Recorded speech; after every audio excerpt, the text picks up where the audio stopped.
الحمد لله وكفى وسلام على عباده الذين اصطفى أما بعد فأعوذ بالله من الشيطان الرجيم بسم الله الرحمن الرحيم وما أرسلناك إلا كافة للناس بشيرا ونذيرا ولكن أكثر الناس لا يعلمون صدق الله مولانا العظيم وصدق رسوله النبي الكريم ونحن على ذلك لمن الشاهدين والشاكرين والحمد لله رب العالمين اللهم صل على سيدنا مولانا محمد النبي الأمي وعلى آله وسلم تسليما كثيرا كثيرا اللهم رب الحل والحرام ورب البيت الحرام ورب الركن والمقام أبلغ لروح سيدنا مولانا محمد منا السلام.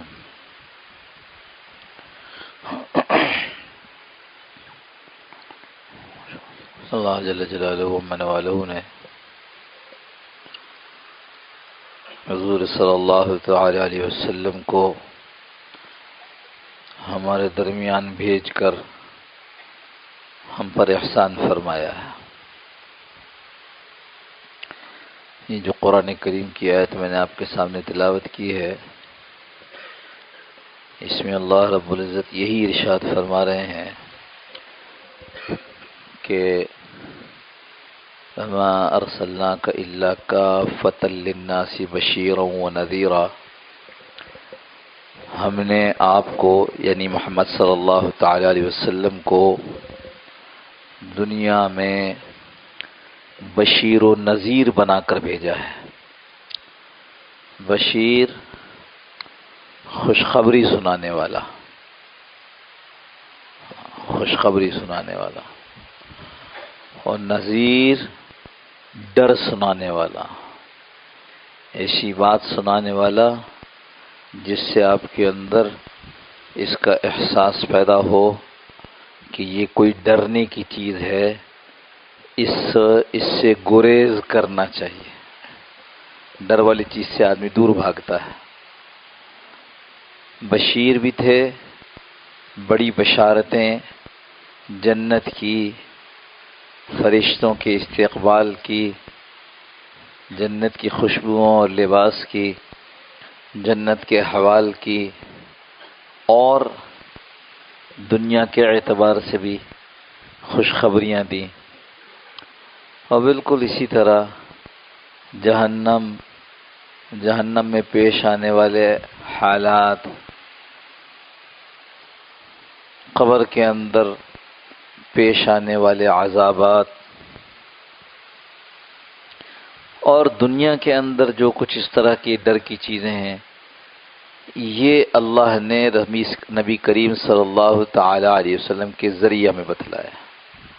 بشیر بھی بنا کر بھیجا اور نذیر بھی بنا کر بھیجا. یہ جو ہم پچھلے کئی جمعوں میں ہم نے ایک موضوع لیا تھا جس میں اللہ کے نبی صلی اللہ علیہ وسلم نے اس امت کو آگے آنے والے حالات میں بگاڑ کی خبر سنائی تھی کہ تم اس طرح بگڑ جاؤ گے. تو یہ بھی اسی بشیر اور نذیر کا ایک حصہ ہے. آگے اللہ رب العزت نے ارشاد فرمایا وَلَكِنَّ أَكْثَرَ النَّاسِ لَا يَعْلَمُونَ. ہم نے تو محمد صلی اللہ تعالی وسلم آپ کو اس دنیا میں بشیر اور نذیر بنا کر بھیجا، خوشخبری سنانے والا اور آگے آنے میں جو حالات خراب ہوں گے وہ والے ڈر سنانے والا بنا کر بھیجا. وَلَكِنَّ أَكْثَرَ النَّاسِ لَا يَعْلَمُونَ. لیکن اکثر لوگ، اکثر یعنی زیادہ تر لوگ اس کو جانتے نہیں ہیں. کئی مقامات پہ قرآن کریم میں یہ اشارہ دیا گیا ہے کہ اکثر لوگ غلط ہوں گے. بلکہ ایک مقام پر تو یہاں تک کہہ رہی کہ یہ زیادہ تر لوگ جو باتیں کر رہے ہیں ان پر چلیں گے تو آپ بھی غلط راستے پر چلے جائیں گے.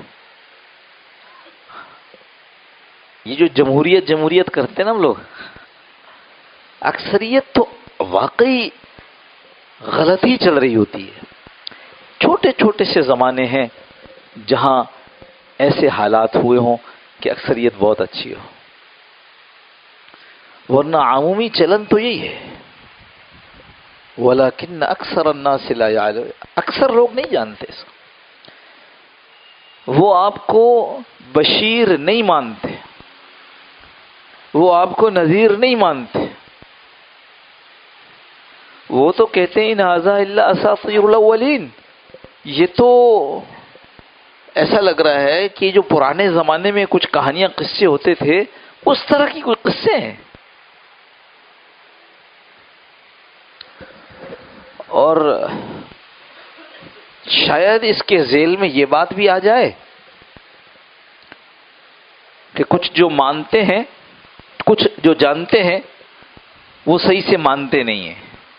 یعنی وہ جانتے ہیں کہ اللہ نے آپ صلی اللہ علیہ وسلم کو بشیر اور نذیر بنا کر بھیجا ہے، لیکن وہ اس کو ماننے کے لیے تیار نہیں ہے کہ جو خوشخبری رسول اللہ صلی اللہ علیہ وسلم نے سنائی ہے اس خوشخبری کی حاصل کرنے کی کوشش کرنی چاہیے، اور جو ڈر اللہ کے نبی صلی اللہ علیہ وسلم نے ہمیں سنایا ہے اس ڈر سے دور بھاگنے کی کوشش کرنی چاہیے. فرمایا مجھے اس کا خوف نہیں ہے کہ تمہارے اوپر فقر فاقہ آئے گا. ہم کس سے ڈرتے سب سے زیادہ؟ ہم تو سب سے زیادہ فقر فاقے سے ڈرتے ہیں. آپ سے فرمایا مجھے اس کا ڈر نہیں ہے، خوف نہیں ہے کہ تم پر فقر فاقہ آئے گا. بلکہ کسی بزرگ نے یہاں تک لکھا کہ اگر جتنا لوگ فاقے سے ڈرتے ہیں، ابھی فاقہ آیا نہیں ہے، ابھی فاقہ آیا نہیں ہے، ڈرتے ہیں کہ کہیں فاقہ نہ آ جائے، اور میں جس طریقے کی زندگی گزار رہا ہوں میں تو گزار لوں گا، کہیں میرے بچوں پر فاقہ نہ آ جائے، اتنے دور تک.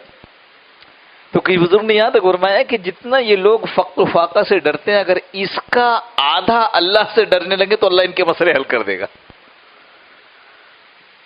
ہماری ساری زندگی جو گزر رہی ہے صبح سے شام، شام سے صبح، اس کا مرکزی نقطہ کیا ہے؟ فقر و فاقہ. ہے تو مولانا ابو الحسن علی ندوی رحمۃ اللہ علیہ خوب لکھتے تھے، اور عالم تھے، اور بڑے عالم تھے، اور تاریخ کا خوب مطالعہ تھا. خود کہا کرتے تھے کہ میں لائبریریوں کے راستے سے تمہارے پاس آیا ہوں، یعنی بہت پڑھا تھا. تو فرماتے ہیں لوگ کہتے ہیں کہ فلاں کے اتنے مرید اور فلاں کے اتنے مرید، مجھے تو سب سے بڑا جو نظر آیا جس کے دنیا میں سب سے زیادہ مرید ہیں وہ معدہ ہے، پیٹ ہے. اور کہا کرتے تھے تمہاری سائنس یہ کہتی ہے کہ دنیا سورج کے گرد گھوم رہی ہے، مجھے تو لگتا ہے کہ دنیا پیٹ کے گرد گھوم رہی ہے، صبح بھی وہی شام بھی وہی. اللہ کے نبی صلی اللہ علیہ وسلم کا جو ارشاد میں مفہوم عرض کر رہا ہوں کہ مجھے اس بات کا ڈر نہیں کہ تم پر فقر فاقہ آئے گا، آئے گا کوئی مسئلہ نہیں. مجھے اس بات کا ڈر ہے کہ تم پر دنیا پھیل پڑے اور تم اس پر ہلاک ہو جاؤ. مال خوب کثرت ہوگی. پرانا زمانہ تھوڑا یاد کیجئے، جو ہماری عمر کے لوگ ہیں، نوجوانوں کو شاید اس کا اندازہ نہ ہو. ہمارے پورے محلے میں 2 گاڑیاں ہوتی تھیں. 2 صاحبان ایسے تھے جن کے پاس گاڑیاں نہیں، پورے محلے کے اندر 3 نہیں تھیں. اور بھی کوئی مرسیڈیز شیورلیٹ نہیں تھی، مورس جو اب مفقود ہے. اور اب ہم تو وہ محلہ چھوڑ چکے، گاؤں چلے گئے. بھائی نے مجھے بتایا، چھوٹے بھائی نے، کہ ہمارے برابر والے گھر کے اندر وہ جو لوگ آئے تھے وہ گھر چھوڑ کر جا رہے ہیں. میں نے کہا کیوں جا رہے ہیں؟ کہنے لگے گھر تو ایک ہے لیکن ان گھر والوں کے پاس 8 گاڑیاں ہیں، تو وہ جگہ چونکہ گاڑی کھڑی کرنے کی نہیں مل رہی ہے اس لیے جا رہے ہیں. پوری میں اپنے بچوں کی تربیت کرتا ہوں، میں اپنے بچوں کے لیے نظام بناتا ہوں. میں سوچتا ہوں کہ میرے والد نے جو میرے لیے نظام بنایا تھا انہوں نے تو بہت کم وسائل میں کیسے بنا لیا. میرے پاس تو اپنے والد صاحب سے زیادہ وسائل ہیں، پھر بھی میں نہیں کر پا رہا ہوں. آپ میری بات سمجھ رہے ہیں نا کہ فقر و فاقہ کا ڈر نبی صلی اللہ علیہ وسلم کو نہیں تھا، کیا تھا؟ میری امت پر دنیا پھیل جائے گی اور وہ دنیا میں لگیں گے اور ہلاک ہو جائیں گے. تو جو بات عرض کر رہا ہوں کہ اللہ کے نبی صلی اللہ علیہ وسلم نے ان چیزوں کی خبر دی، بشیر بھی تھے نذیر بھی تھے، بشارتیں بھی دی اچھی چیزوں کی اور خراب حالات بھی بتلائے، وہ ڈر بھی سنایا ہے. تو یہ جو گزشتہ چند جمعوں میں اس کا ہم نے تذکرہ کیا، اس میں سے ایک تعلیم تھی. ہم تھوڑے تھوڑے کر کے ان کے حل انشاءاللہ سامنے رکھنے کی کوشش کریں گے کہ صرف تبصرے کر دینے سے یا صرف حالات خراب ہو گئے اس سے تو ہمیں کوئی فائدہ نہیں ہوگا، بلکہ ہمیں فائدہ تو کس سے ہوگا کہ جب ہم ان حالات سے نکلنے کی تدبیر کریں. حالات سے باخبر کر دیا، اب تدبیر کریں. حالات سے باخبر آدمی تدبیر کر سکتا ہے، یہ اللہ کے نبی صلی اللہ علیہ وسلم کا احسان ہے نا ہمارے پر کہ حالات سے ہی باخبر کر دیا کہ دیکھو ایسا ہونے والا ہے، اور پھر چھوڑ بھی نہیں دیا کہ جب ایسے حالات آئے تو جیسے باپ بیٹے ہو گئے تھے کہ دیکھو حالات خراب ہونے والے ہیں، ٹھیک نہ، وہ یہ بھی بتایا کہ حالات خراب ہو جائیں گے. ہاں حالات خراب ہو جائیں تو اس سے نمٹنے کی ترکیب کیا ہے. سبحان اللہ بحمدہ. اللہ کے نبی صلی اللہ تعالی علیہ وسلم نے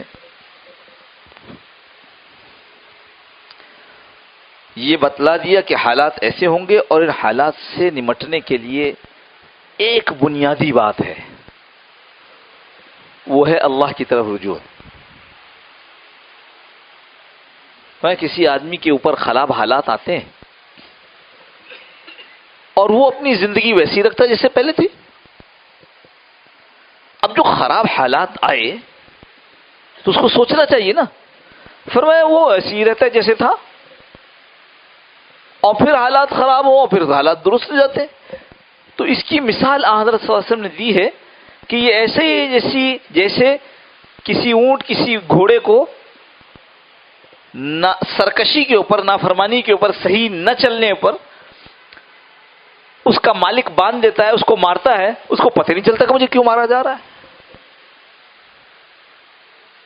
اس لیے اللہ کے نبی صلی اللہ علیہ وسلم نے بالکل یہ ارشاد فرما دیا، یہ حالات بنیادی طور پر جو آ رہے ہیں وہ کس لیے آ رہے ہیں کہ ہم اللہ کی طرف رجوع کریں، واپس لوٹیں اللہ کی طرف. اور اللہ کی طرف لوٹنا کیسے ہوتا ہے؟ ایک تابعی ہے، تابعی صحابہ کے بعد والے، کوفہ کی مسجد میں بیٹھے ہوئے تھے.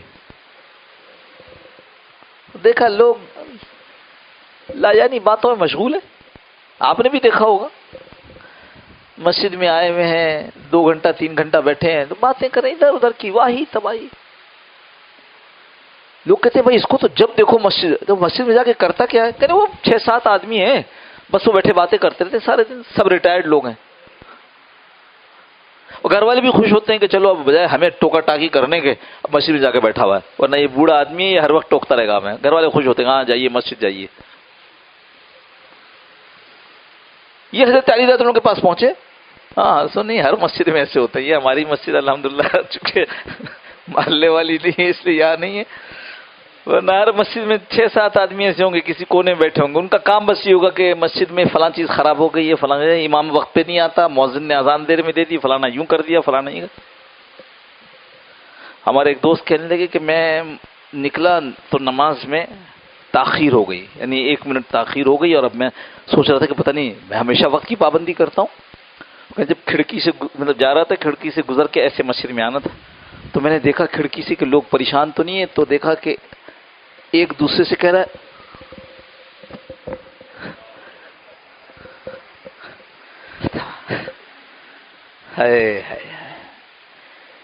حضرت علی رضی اللہ عنہ کے پاس پہنچے وہ حارث، اور کہا کہ امیر المومنین مسجد میں لوگ بیٹھے ہیں اور لایانی باتوں میں مشغول ہیں. حضرت علی رضی اللہ عنہ نے فرمایا واقعی؟ دیکھو حیرانی کی بات ہو، واقعی مسجد میں اور لایانی باتوں میں مشغول ہے؟ کہاں؟ کہا اللہ کے رسول صلی اللہ تعالی علیہ وسلم نے یہ فرمایا تھا کہ عنقریب فتنے آئیں گے، فتنہ آئے گا، آزمائش آئیں گی۔ ہم نے پوچھا مل مخرج، تو اس فتنے کے سے نکلنے کی صورت کیا ہوگی؟ فرمایا کتاب اللہ، اللہ کا قرآن۔ جب ہم کہتے ہیں اللہ کی طرف رجوع کریں تو اس سے مراد کیا ہے؟ اللہ کے قرآن کو اپنا رہبر رہنما بنائیں۔ جب امت قرآن کو سامنے رکھتی ہے، جب پار ہو جاتی ہے، اور جب قرآن کو پیچھے ڈال دیتی ہے، دو طریقے سے پیچھے ڈالے جاتی ہے۔ ایک طریقہ تو یہ ہوتا ہے کہ قرآن کو ایک طرف کر دیا، نہیں بھئی ہمیں تو یہ بتاؤ کہ کارل مارکس نے کیا بتایا کہ معیشت کیسے بہتر ہوتی ہے، ہمیں تو یہ بتاؤ کہ جو مغربی ممالک ہیں ان کی معیشت کیسے بہتر ہوئی، انہوں نے کیا کیا تھا۔ وہ قرآن کی طرف نہیں دیکھ رہے ہیں۔ قرآن تو صاحب ہے، وَمَنْ أَعْرَضَ عَنْ ذِكْرِي فَإِنَّ لَهُ مَعِيشَةً ضَنْكًا، تنگ کرنے۔ یہ جب میرے ذکر سے، میری یاد سے، مجھے دیکھ کر چلنے، مجھ سے پوچھ کر چلنے کے بجائے اعرض عن ذکری، ہاں اس سے اعراض کریں گے، اس سے دور ہٹیں گے، اس کو ایک طرف کر دیں گے، فإن له معیشۃ ضنکا، ہم ان کی معیشت کو، ان کی زندگی کو تنگ کر دیں گے۔ قرآن یہ کہہ رہا ہے معیشت کا حل کیا ہوا؟ ہاں اللہ کی طرف رجوع، اللہ کی طرف رجوع کریں گے۔ بہت پرانا زمانہ نہیں گزرا، بہت تھوڑی تنخواہیں ہوتی تھی، پورا گھر چلتا تھا۔ ایک تو وہ لوگ ہیں جنہوں نے ایک طرف کر دیا کہ نہیں ہمیں قرآن نہیں دیکھنا، ہمیں تو یہ بتاؤ کہ فلانی قوم نے ترقی کیسے کی۔ اور دوسرے وہ لوگ ہیں، اللہ ہم سب کی حفاظت فرمائے، یہ دوسرے لوگ بہت خطرناک ہیں۔ یہ وہ ہیں جو پہلے اپنے جی سے کچھ سوچتے ہیں کہ یوں ہونا چاہیے، اور اس کے بعد قرآن کریم سے، ادھر ادھر سے، حدیث سے، یہاں سے وہاں سے آیات نکال کے اپنے دلائل قائم کرتے ہیں۔ اس لیے عرض کر رہا ہوں کہ آپ کہیں گے وہ فلانا فرقہ اور فلانا وہ بھی تو قرآن کا حوالہ دیتے ہیں۔ قرآن سے رائے لے کر، قرآن سے سوال کا جواب لے کر اس پر چلنا، یہ ہے سیدھی بات۔ اور دوسری بات کیا ہے کہ چونکہ مغرب کو فلاں چیز پسند ہے تو اس لیے میں اس کو اسلامائز کروں، اس لیے میں کچھ ایسی آیات، کچھ ایسی حدیثیں، کچھ ایسے ٹکڑے تلاش کروں